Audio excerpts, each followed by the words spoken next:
அனைவருக்கும் வணக்கம். இன்னைக்கு நாம 4ஆம் வகுப்பு கணக்கு பயிற்சி நூல் பருவம் 3 தொகுத்தறி மதிப்பீடு வினா விடைகளை நாம் இங்கே பார்க்க போறோம். முதல்ல சரியான விடையை தேர்ந்தெடு. ஏப்ரல் மாதத்தில் எத்தனை புதன்கிழமைகள் உள்ளன? இங்க புதன்கிழமையில பார்த்தா 5 புதன்கிழமைகள் உள்ளன. அப்ப 5. இம்மாதத்தில் 7 மடங்குகளை தேதிகளாக கொண்ட கிழமை.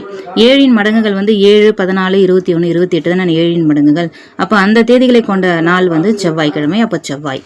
இம்மாதத்தின் முதல் வெள்ளிக்கிழமை வரும் தேதி. முதல் வெள்ளிக்கிழமை வர தேதி 3ஆம் தேதி. அப்போ 3/4/2026. முகிலனின் பிறந்த நாள் ஏப்ரல் முதல் நாளுக்கு முந்தைய நாள் எனில் அன்றைய தேதி. ஏப்ரல் முதல் நாளுக்கு முந்தைய நாள்னா அது மார்ச் 31. அப்போ 31/3/2026 அப்படின்றதான் சரியானது. 2026 ஏப்ரல் மாதத்தில் திங்கள் கிழமைகள் வரும் சரியான வரிசையை தேர்ந்தெடு. திங்கள் கிழமைகள் இப்போ இது ஏப்ரல் மாதம் இல்லையா? அதில் திங்கள் கிழமைகள் 6, 13, 20, 27 வருது. அப்போ அந்த தேதிகளை நம்ம சரியா குறிப்பிடுறோம். அடுத்தது விடை காண்க. 25 litre 150 milli litre, 15 litre 380 milli litre. இது ரெண்டுத்தையும் கூட்டும் பொழுது நமக்கு கிடைக்கிறது 40 லிட்டர் 530 லிட்டர். இங்க கொடுத்திருக்கிறது 52 litre 500 milli litre, 30 litre 700 milli litre. இதை கழிச்சா நமக்கு கிடைக்கிறது 21 லிட்டர் 800 மில்லி லிட்டர். இங்க 69 லிட்டர் 350 லிட்டர், 38 லிட்டர் 450 லிட்டர். இதை கூட்ட சொல்றாங்க. கூட்டும் பொழுது 107 லிட்டர் 800 மில்லி லிட்டர் கிடைக்கும். அடுத்த கேள்வி, விருந்தினர்களுக்கு அம்மா 4 லிட்டர் 500 மில்லி லிட்டர் பழச்சாறு தயாரிக்கிறாங்க. மேலும் சில விருந்தினர்கள் வந்ததால அம்மா மேலும் 2 லிட்டர் 500 மில்லி லிட்டர் பழச்சாறு தயாரிச்சாங்க. அப்படின்னா அம்மா தயாரிச்ச பழச்சாருடைய மொத்த அளவு எவ்வளவுன்னு கேட்கறாங்க. அப்ப முதல்ல அம்மா தயாரிச்சது 4 லிட்டர் 500 மில்லி லிட்டர், அப்புறம் மறுபடியும் தயாரிச்சது 2 லிட்டர் 500 மில்லி லிட்டர். அப்ப இதில் லிட்டர் மில்லி லிட்டர் நம்ம தனித்தனியா போட்டு நம்ம கூட்டணும்னா நமக்கு கிடைக்கிறது 7 லிட்டர். ஆக அம்மா தயாரித்த மொத்த பழச்சாருடைய அளவு 7 லிட்டர். ஒரு தண்ணி தொட்டியில மொத்தம் 600 லிட்டர் 500 மில்லி லிட்டர் தண்ணி இருக்கு. அதுல 400 லிட்டர் 350 லிட்டரை பயன்படுத்தப்பட்டது. அப்ப மீதம் அந்த தொட்டியில எவ்வளவு தண்ணி இருக்கும் அப்படின்னு நம்ம கண்டுபிடிக்கணும். அதுக்கு நம்ம கழிக்கிறோம். மொத்த தண்ணீருடைய அளவு 600 லிட்டர் 500 மில்லி லிட்டர். அதுல பயன்படுத்தப்பட்ட தண்ணியினுடைய அளவு 400 லிட்டர் 350 லிட்டர். இதை கழிச்சா நமக்கு கிடைக்கிறது 200 லிட்டர் 150 லிட்டர். இதுதான் மீதமுள்ள தண்ணியினுடைய அளவு. அடுத்து இங்க பண மதிப்பு இருக்கு. அந்த பண மதிப்பு அதனுடைய மதிப்புக்கு ஏற்ப நம்ம வகைப்படுத்துறோம். 50 ரூபாய் 20, 20, 10ன்னு பிரிக்கிறோம். 200 ரூபாயை 100, 50, 50ன்னு பிரிக்கிறோம். 235, 200, 20, 10, 5. 360 ரூபாய்க்கு 200, 100, 50, 10. 120 ரூபாய் 100 ரூபாய் 20 ரூபாய் இந்த மாதிரி நம்ம வகைப்படுத்தலாம். இங்க நம்ம 10 ரூபாய் 10 ரூபாயும் போடலாம். நம்மளுடைய விருப்பத்திற்கு ஏற்ப அதை நம்ம வகைப்படுத்திக்கிறோம். விடை காண்க. இங்க ஒவ்வொரு அடுக்குலையும் 30 முட்டைகள் இருக்கு. அப்ப 5 அடுக்குல எத்தனை முட்டைகள் இருக்கும் அப்படின்னு கேக்குறாங்க. அப்ப ஒரு அடுக்குல 30 முட்டைகள். அப்ப 5 அடுக்குன்னு சொன்னா 30 பெருக்கல் 5 பெருக்கனா 150 முட்டைகள். அடுத்த கேள்வி, 5 அடுக்குகளில் உள்ள மொத்த முட்டைகளில் 115 முட்டைகள் பயன்படுத்தப்பட்டு விட்டால் மீதம் எத்தனை முட்டைகள் இருக்கும்? இப்போ 5 அடுக்குல மொத்தம் இருக்கிறது 150 முட்டைகள். அதுல 115 நம்ம பயன்படுத்திட்டோம். இப்போ மீதம் உள்ள முட்டைகள் போது கழிக்கணும். கழிச்சா 35 முட்டைகள் கிடைக்கும். அதுதான் மீதமுள்ள முட்டைகள். அடுத்து, மீதமுள்ள முட்டைகளுடன் மேலும் 75 முட்டைகளை சேர்த்தால் மீதம் இருக்கிறது 35 முட்டை. அது கூட 75 முட்டைகளை சேர்க்கணும் போது கூட்டணும். சேர்த்தா எவ்வளவு முட்டைகள் இருக்கும்? சேர்த்தா 110 முட்டைகள் இருக்கும். அடுத்தது விடையோட பொறுத்துரும். இங்க கணக்கு அதுக்கான உண்டான விடைகள் கொடுத்திருக்காங்க. 530 6 பெருக்குனா கிடைக்கிறது 3180. 870 கூட 4 பெருக்குனா 3480. 766 கூட 5 பெருக்குனா 3880 கிடைக்கும். 451 கூட 8 பெருக்குனா 3608. 570 கூட 7 பெருக்கினா 3780 கிடைக்கும். அடுத்து சரியா அல்லது தவறான்னு எழுதுறோம். அதாவது 1500 மில்லி லிட்டர்ல 3 அரை லிட்டர்கள் உள்ளன அப்படின்னு சொல்றாங்க. அது சரிதான். ஏன்னா 1500 லிட்டர் அப்படின்னாலே அது 1 லிட்டர் அரை லிட்டர் தானே. 1 லிட்டர்ல 2 அரை இருக்கும், அப்புறம் 1 அரை. ஆக 3 அரை லிட்டர்கள் உள்ளன. அப்போ அது சரி. அடுத்தது 10,000 மில்லி லிட்டரை 100 லிட்டர் எனவும் எழுதலாம். இது தவறு. ஏன்னா 1000 மில்லி லிட்டர் 1 லிட்டர். இப்போ 10,000 மில்லி லிட்டர்னா 10 லிட்டர் தான் வரும். இங்க 100 மில்லி இருக்காங்க. அப்போ இது தவறு. 9 லிட்டர் 250 மில்லி லிட்டர் என்பது 9250 மில்லி லிட்டர். இது சரி. 10,000 மில்லி லிட்டரில் 6 கால் லிட்டர்கள் உள்ளன அப்படின்றது தவறு.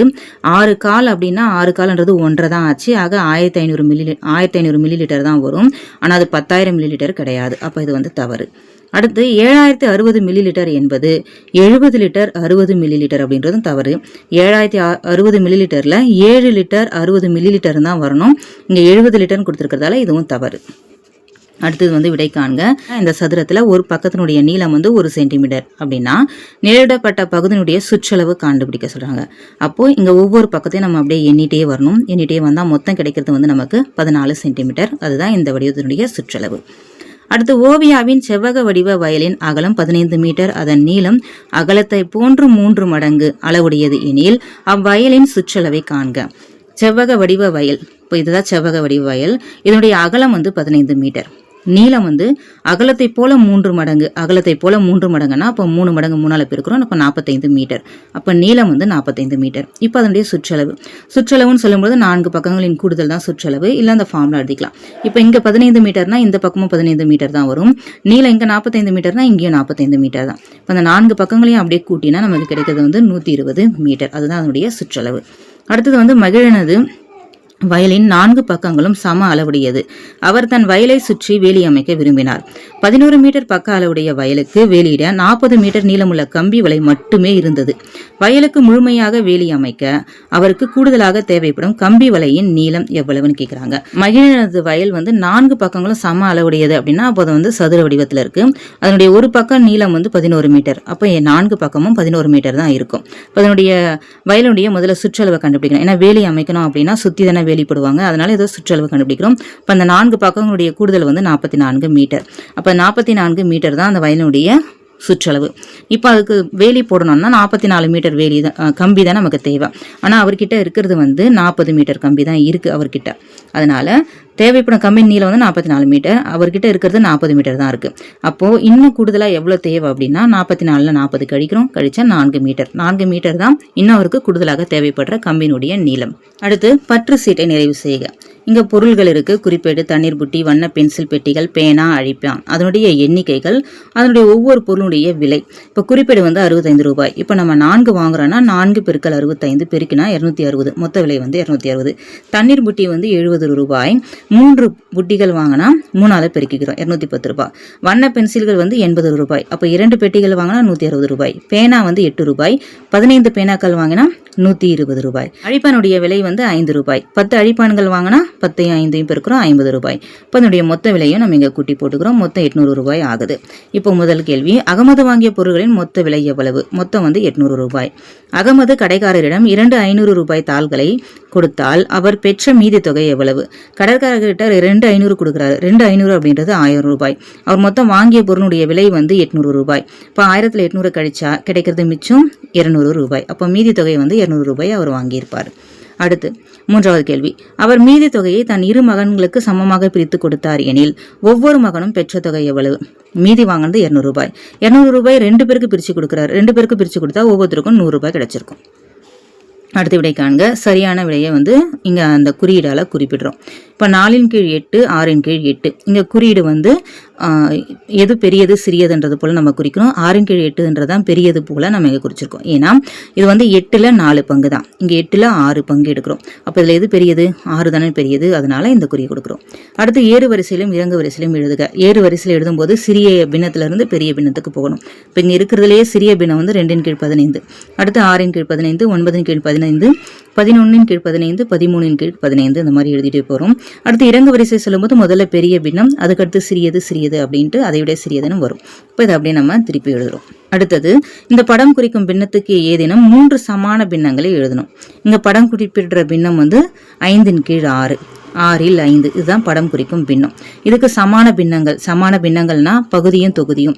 பகுதியை எந்த எண்ணால பெருக்கிறோமோ அதே எண்ணால தான் தொகுதியையும் பெருக்கணும். அதுதான் சமான பின்னங்கள் வரும். இப்போ முதல்ல 2ஆல் பெருக்கிறோம். 2ஆல் பெருக்குனா 10 12, 10 கீழ் 12ன்னு வரும். அப்புறம் 3ஆல் பெருக்குனா 15 கீழ் 18, 4ஆல் பெருக்குனா 20 கீழ் 24. இந்த மாதிரி எண்ணால வேணாலும் நம்ம பெருக்கி போட்டுக்கலாம். ஆனால் பகுதியை எந்த எண்ணால பெருக்கிறோமோ அதே எண்ணால தான் தொகுதியை பெருக்கணும். அடுத்தது படத்தை உற்று நோக்கி விடையளிக்கிறோம். இங்க உற்பத்தி தேதி கொடுத்திருக்காங்க, காலாவதி தேதியும் கொடுத்திருக்காங்க. இப்போ இந்த கோதுமை மாவு உற்பத்தி செய்யப்பட்ட மாதத்தின் கடைசி நாளில் உமா இதனை வாங்கினாள் எனில் அவள் வாங்கிய தேதி என்ன அப்படின்னு கேட்குறாங்க. உற்பத்தி தேதி 10/12/2025. இந்த மாதத்துல கடைசி நாள்ல வாங்குறா, அதாவது டிசம்பர் மாதம் கடைசி நாள் 31வது தேதி. இப்போ 31/12/2025. இதன் காலாவதி தேதி சனிக்கிழமையில் வருகிறது. அதற்கு முந்தைய சனிக்கிழமையில் உமா இக்கோதுமை மாவை பயன்படுத்தி தீர்த்தாள் எனில் அவள் இதை பயன்படுத்தி தீர்த்த தேதி. இந்த காலாவதி தேதி 9/5 இருக்கு இல்லையா, இதுதான் இந்த தேதி சனிக்கிழமையில வருது. இந்த 9ஆம் தேதி அப்படின்றது சனிக்கிழமை. அப்ப இதுக்கு முன்னாடி ஒரு வாரத்துக்கு முன்னாடியே அவ தீர்த்துட்டா. இதுக்கு முன்னாடி வர சனிக்கிழமையில தீர்த்துட்டா. அப்போ ஒரு வாரம், அதாவது 7 நாள். அப்போ இந்த 9ல் 7 கழிச்சா 2.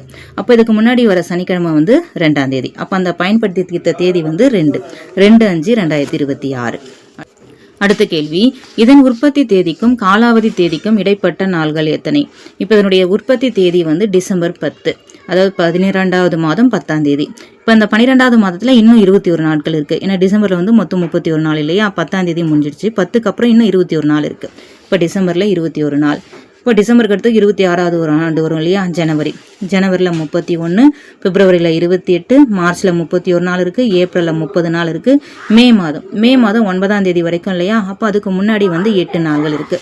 அப்போ மேல வந்து 8 நாள்கள் இருக்குது. இப்போ இது மொத்தத்தையும் சேர்த்தா 149. ஆக மொத்த நாட்கள் வந்து 149 நாட்கள். அந்த 2 தேதிக்கும் இடைப்பட்ட நாட்கள் இது. 2 தேதிக்கும் இடைப்பட்ட நாட்கள் 149 நாட்கள். அடுத்த கேள்வி, மிகப்பெரிய 3 இலக்க எண்ணை அருகிலுள்ள 100க்கு தோராயப்படுத்தினால் கிடைக்கும் எண் எது? மிகப்பெரிய 3 இலக்க எண் அப்படின்றது 999. அதை 100க்கு தோராயப்படுத்தினா 1000 கிடைக்கும். அதுதான் அந்த எண். அடுத்து 412 மற்றும் 311 அருகிலுள்ள 10க்கு தோராயப்படுத்தி கூட்டி அதன் உண்மை மதிப்புக்கும் தோராய மதிப்புக்கும் உள்ள வித்தியாசத்தை காண்க. இப்போ 412 311 இதுதான் உண்மை மதிப்பு. முதல்ல அதை கூட்டினா 723 கிடைக்குது கூட்டும்பொழுது. அடுத்து இதில் வந்து 10க்கு தோராயப்படுத்துகிறோம். 412 10க்கு தோராயப்படுத்தினா 410, 311 10க்கு தோராயப்படுத்தினா 310. இப்போ இது ரெண்டுத்தையும் கூட்டினா நமக்கு கிடைக்கிறது 720. இப்போ இந்த 2 மதிப்புக்கும் இடையில இருக்கிற வித்தியாசம் என்ன அப்படின்னா 723 720, இது ரெண்டுத்துக்கும் வித்தியாசம் 3. அதுதான் வந்து இதனுடைய வித்தியாசம். அடுத்தது, ஒரு ஆயத்த ஆடை நிறுவனத்தில் ஏப்ரல் மாதத்தில் 957 சட்டைகள் உற்பத்தி செய்யப்பட்டு அவற்றுள் 781 சட்டைகள் ஏற்றுமதி செய்யப்பட்டன. சட்டைகளின் எண்ணிக்கையை அருகிலுள்ள 10க்கு தோராயப்படுத்தி மீதமுள்ள சட்டைகளின் எண்ணிக்கையை உண்மை மதிப்பிலும் தோராய மதிப்பிலும் காண்க அப்படின்றாங்க. அப்போ மீதமுள்ள சட்டைகள் அப்படின்னாலே இது கழிக்கணும். அப்போ உற்பத்தி செய்யப்பட்ட சட்டைகள் 957, ஏற்றுமதி செய்யப்பட்ட சட்டைகள் 781, மீதமுள்ள சட்டைகளுக்கு நம்ம கழிக்கணும் இல்லையா, கழிச்சா நமக்கு கிடைக்கிறது 176. இதுதான் மீதமுள்ள சட்டைகள் உண்மை மதிப்பில். இப்போ இந்த தோராய மதிப்பில் போடும்போது 957 தோராய மதிப்பு 10க்கு தான் தோராயப்படுத்த சொல்றாங்க. 10க்கு தோராயப்படுத்தினா 960, 781 10க்கு தோராயப்படுத்தினா 780. அப்போ இதை கழிக்கும் போது கிடைக்கிறது வந்து 180. இப்போ தோராய மதிப்பு நம்ம கண்டுபிடிச்சிட்டோம். இதுல மீதமுள்ள சட்டைகளுடைய உண்மை மதிப்பு 176, அதே தோராய மதிப்பு 180. அடுத்தது பள்ளி வரைபடம். இந்த பள்ளி வரைபடத்தை உற்று நோக்கி கீழே இருக்கிற கேள்விகளுக்கு விடையளிக்கலாம். முதல் கேள்வி, மாணவர்கள் பள்ளி தோட்டத்தை சுற்றி கம்புகளை நட்டு வேலி அமைத்தனர் எனில் எவ்வளவு நீளத்துக்கு கம்புகள் நடப்பட்டன? இதுதான் கேள்வி. முதல்ல பள்ளி தோட்டத்தை பார்க்கலாம். இதுதான் பள்ளியினுடைய தோட்டம். இந்த பள்ளி தோட்டத்தினுடைய நீளம் 10 மீட்டர், அகலமும் 10 மீட்டர். அப்போ இது வந்து சதுர வடிவத்தில் இருக்கு. அப்போ இதனுடைய இங்க 10 மீட்டர்னா இந்த பக்கமும் 10 மீட்டர் தானே இருக்கும், இங்க 10 மீட்டர்னா இங்க 10 மீட்டர். ஆக 4 பக்கமும் இது 10 மீட்டர் தான். இப்போ தோட்டத்தினுடைய சுற்றளவு பார்க்கலாம். தோட்டத்தினுடைய சுற்றளவு வந்து 4 பக்கங்களின் கூட்டினா 40 மீட்டர். அப்போ கம்புகளை சுத்தி தான் கம்பு நட்டுருக்காங்க. அப்போ எத்தனை மீட்டருக்கு கம்பு நட்டுருப்பாங்க? 40 மீட்டருக்கு கம்பு நட்டுருப்பாங்க. அப்போ 40 மீட்டர் நீளத்துக்கு கம்புகள் நடப்பட்டன. அடுத்த கேள்வி, மைதானத்தை சுற்றிலும் நடைபாதை அமைக்கப்பட்டது. அந்த நடைபாதையின் நீளம் எவ்வளவு? அந்த நடைபாதையுடைய தூரம் தான் அப்படி கேட்டிருக்காங்க, நீளம் அப்படின்னு. இங்க இருக்கு மைதானம். இந்த மைதானத்துடைய நீளம் வந்து 35 மீட்டர், அகலம் 10 மீட்டர். இதை சுத்திலும் நடைபாதை அமைக்கிறாங்க அப்படின்னா அந்த நடைபாதையுடைய தூரம் தான் கேட்கிறாங்க. அப்ப அதனுடைய சுற்றளவு நம்ம கண்டுபிடிக்கிறோம். இப்ப 4 பக்கங்களுடைய கூடுதல் தானே சுற்றளவு. 4 பக்கத்தையும் கூட்டினா நமக்கு கிடைக்கிறது 90 மீட்டர். அப்ப அந்த நடைபாதையுடைய நீளம் வந்து 90 மீட்டர். நீ அந்த நடைபாதையில் 5 முறை நடைபயிற்சி செய்தால் கடக்கும் தூரம் எவ்வளவு? நடைபாதையுடைய நீளம் வந்து 90 மீட்டர். அதை நீ 5 முறை நடைபயிற்சி போறன்னா அப்போ 5ஆல் பெருக்கணும். பெருக்கினா 450 மீட்டர். இப்போ 450 மீட்டர் அப்படின்றதான் சரியான பதில். நன்றி.